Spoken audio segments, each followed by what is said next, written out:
Capítulo 71 – O pecado e o arrependimento de Davi. A Bíblia faz poucos elogios a seres humanos. Todas as boas qualidades que as pessoas possuem são dons de Deus. Suas boas ações são realizadas pela graça de Deus por meio de Cristo. Elas são apenas instrumentos nas mãos do Senhor. Todas as lições da história bíblica ensinam que elogiar os homens é perigoso, porque se alguém perder de vista sua inteira dependência de Deus, com certeza cairá. A Bíblia nos ensina a desconfiar do poder humano e nos encoraja a confiar no poder divino. O espírito de exaltação própria preparou o caminho para a queda de Davi. Elogios, poder e luxo tiveram seu efeito sobre ele.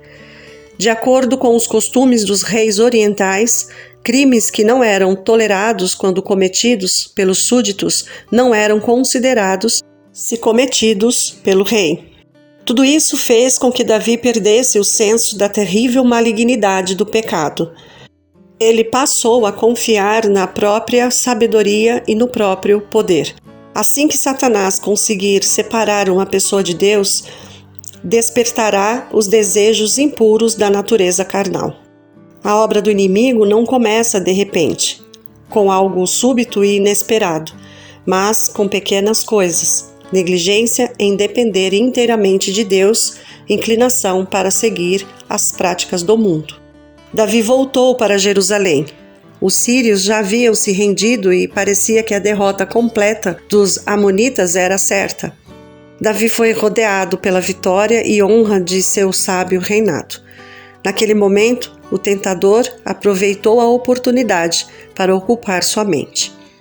Em seu conforto e segurança, Davi cedeu a Satanás e trouxe a mancha da culpa sobre si mesmo. Ele, o líder da nação apontado pelo céu, escolhido por Deus para honrar sua lei, tropeçou nos mandamentos de Deus. Ele, que deveria ser desencorajado os praticantes do mal, fortaleceu as mãos deles por seu ato. Culpado e sem se arrepender, Davi não pediu a direção do céu, mas tentou se livrar dos perigos em que seu pecado o havia colocado. Batseba, cuja beleza fatal se tornou uma cilada para o rei. Era a mulher de Urias, o hitita, um dos oficiais mais corajosos e fiéis de Davi. A lei de Deus sentenciava o culpado adúltero de morte. Esse soldado ousado, tão vergonhosamente traído, poderia ter se vingado tirando a vida do rei ou levando a nação a uma revolta. Nenhum esforço que Davi fez para esconder sua culpa deu certo. Ele se entregou ao poder de Satanás, foi rodeado de perigo e uma desonra mais amarga que a morte se avolumava diante dele. Parecia existir somente uma saída: acrescentar o pecado de assassinato ao de adultério. Davi raciocinava que, se Urias fosse morto na batalha, a culpa da sua morte não poderia recair sobre o rei. Batseba ficaria livre para se tornar esposa de Davi e ele poderia evitar suspeitas e manter a honra real. Urias foi o portador da sua própria sentença de morte. Numa carta enviada por meio de sua mão a Joabe, o rei mandou: ponha Urias na linha de frente e deixe onde o combate estiver mais violento, para que seja ferido e morra. 2 Samuel, capítulo 11, verso 15. Joabe, que já estava manchado com a culpa de um assassinato, não pensou duas vezes antes de obedecer à ordem do rei. Urias foi morto pela espada dos amonitas. Agente de Satanás. Os atos de Davi como governante tinham conquistado a confiança da nação. Ao se afastar de Deus, temporariamente se tornou agente de Satanás. Contudo, ainda mantinha a autoridade que Deus havia lhe concedido, e por causa disso, exigiu uma obediência que colocaria em perigo a segurança de seu comandante, se ele cooperasse. Joabe tinha se tornado mais fiel ao rei do que a Deus e desobedeceu porque o rei mandou. Quando Davi deu uma ordem que era contrária à lei de Deus, tornou-se pecado a obediência a ela. As autoridades que existem foram por ele estabelecidas. Romanos capítulo 13, verso 1. mas não devemos prestar obediência a eles se forem contrárias à lei de Deus. O apóstolo Paulo mostra o princípio que deve nos guiar. Tornem-se meus imitadores, como eu sou de Cristo. 1 Coríntios capítulo 11, verso 1. Joabe mandou notícias a Davi de que sua ordem tinha sido cumprida. Havia sido tão bem elaborada que não comprometia nem Joabe nem o rei. Morreu o teu servo Urias, o hitita. 2 Samuel capítulo 11, verso 21. A resposta do rei foi: diga a Joabe, não fique preocupado com isso, pois a espada não escolhe a quem devorar. 2 Samuel, capítulo 11, verso 25. De acordo com o costume, Batseba chorou por seu marido alguns dias. No fim, Davi mandou que a trouxessem para o palácio. Ela se tornou sua mulher. 2 Samuel, capítulo 11, verso 27. Aquele que não estenderia a mão contra o ungido do Senhor, mesmo quando sua vida estava em perigo, caiu de tal maneira que traiu e assassinou um de seus soldados mais fiéis e corajosos e esperou desfrutar a recompensa de seu pecado sem ser incomodado. Felizes são aqueles que, depois de desviarem do caminho da justiça, aprendem quão amargos são os frutos do pecado e voltam atrás. Em sua misericórdia, Deus não abandonou Davi quando foi atraído para a ruína completa pelas traiçoeiras recompensas do pecado. Como Deus agiu? Foi necessário que Deus interviesse. O pecado de Davi com Batseba se tornou conhecido e muitos suspeitaram que ele tivesse planejado a morte de Urias. O Senhor foi desonrado. Ele havia exaltado Davi e o pecado de Davi trouxe desgraça ao seu nome. Isso tendia a rebaixar o padrão de obediência em Israel e diminuir a percepção em muitas mentes de que o pecado é terrível. Uma mensagem de repreensão a Davi foi dada ao profeta Natã. Apesar de ela ser terrivelmente severa, Natã deu a mensagem divina com tanta sabedoria vinda do céu que conquistou a simpatia do rei. Despertou sua consciência e trouxe de seus próprios lábios a sentença de morte sobre si. O profeta contou uma história de maldade e injustiça que precisava ser corrigida. Ele disse: 2 homens viviam numa cidade. Um era rico e o outro pobre.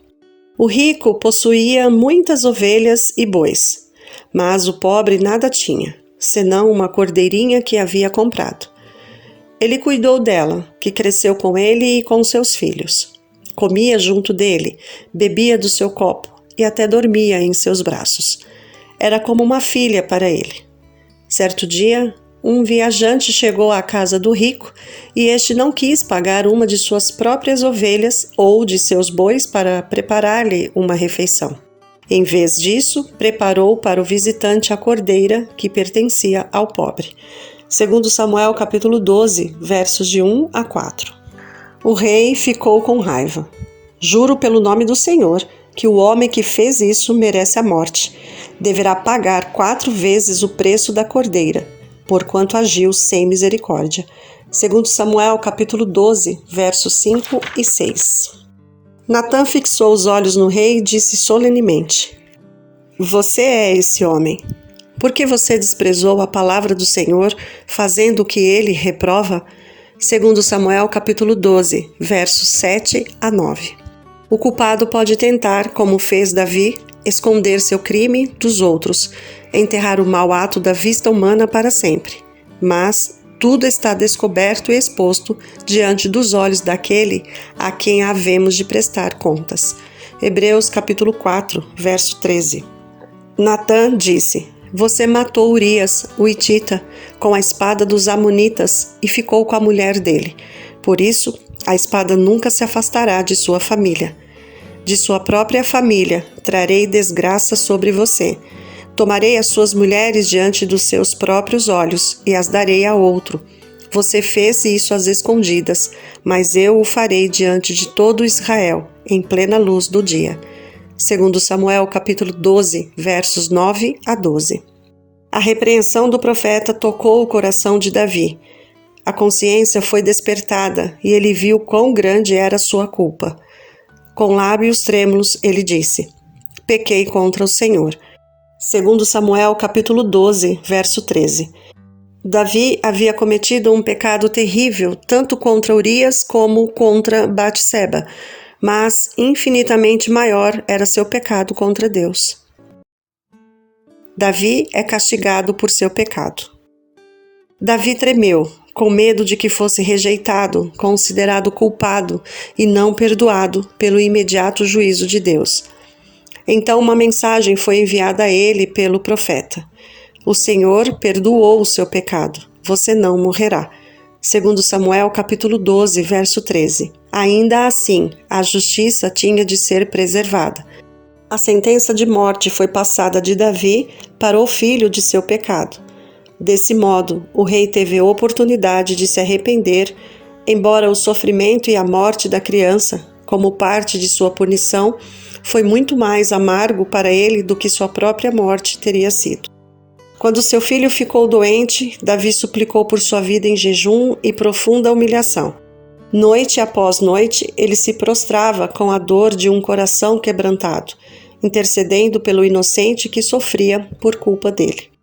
Quando viu que o filho havia morrido, Davi se submeteu em silêncio ao que Deus havia determinado. Foi dado o primeiro golpe da punição, que ele mesmo disse que era justa. Sobre a história da queda de Davi, muitos perguntam: por que Deus achou necessário abrir ao mundo esse capítulo escuro da vida de alguém tão grandemente honrado pelo céu?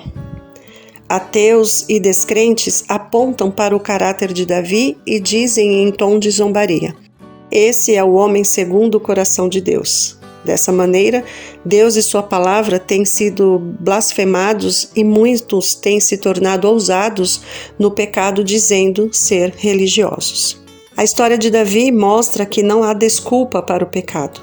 Foi quando andava com o Senhor e seguia seu conselho que Davi foi chamado o homem segundo o coração de Deus. Quando ele pecou, isso deixou de ser verdade sobre ele, até que se voltou ao Senhor por meio do arrependimento. Mas o que Davi fez desagradou ao Senhor.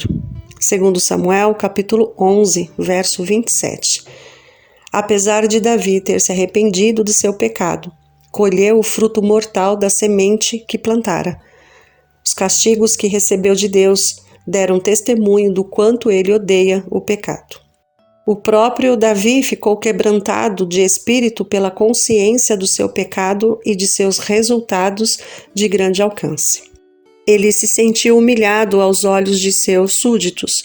Sua influência foi enfraquecida, já que seus súditos sabiam de seu pecado, seriam levados a pecar com mais liberdade. A autoridade de Davi foi enfraquecida até mesmo em sua casa. Sua culpa o manteve em silêncio quando deveria ter condenado o pecado. Seu mau exemplo influenciou seus filhos, e Deus não interferiria para impedir o resultado. Assim, Davi foi punido severamente. Nenhum arrependimento poderia ajudá-lo a escapar da agonia e vergonha que escureceriam toda a sua vida terrestre. As pessoas que apontam para o exemplo de Davi para tentar diminuir a culpa de seus pecados deveriam aprender com o registro bíblico que o caminho da transgressão é árduo. Os resultados do pecado, mesmo nesta vida, serão amargos e duros de suportar. A intenção de Deus era que a história da queda de Davi servisse como um aviso de que nem aqueles que são muito abençoados devem sentir-se livres do perigo. Essa história tem servido como exemplo para todos aqueles que buscam com humildade aprender a lição que Deus quis ensinar. A queda de Davi, alguém tão honrado pelo Senhor, desperta a desconfiança no próprio eu.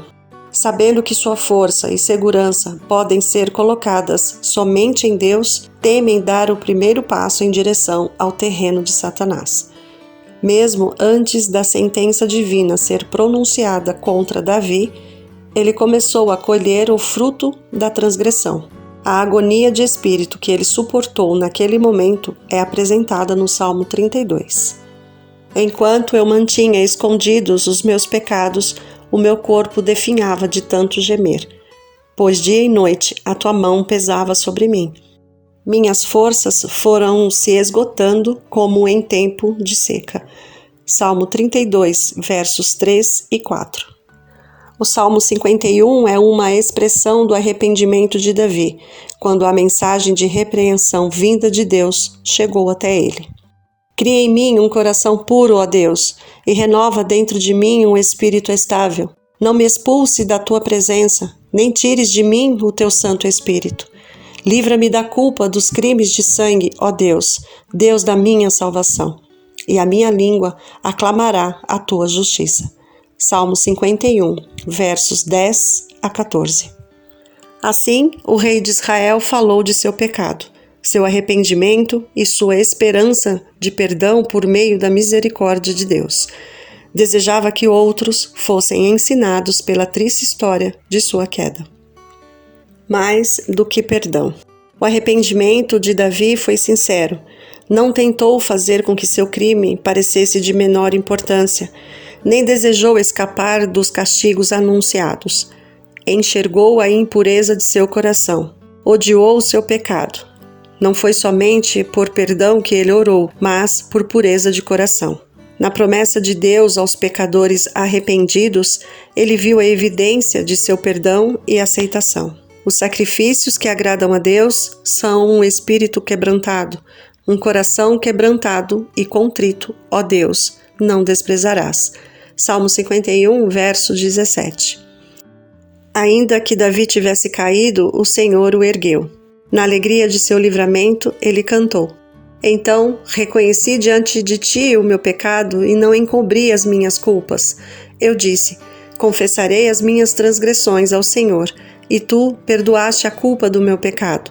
Salmo 32, verso 5.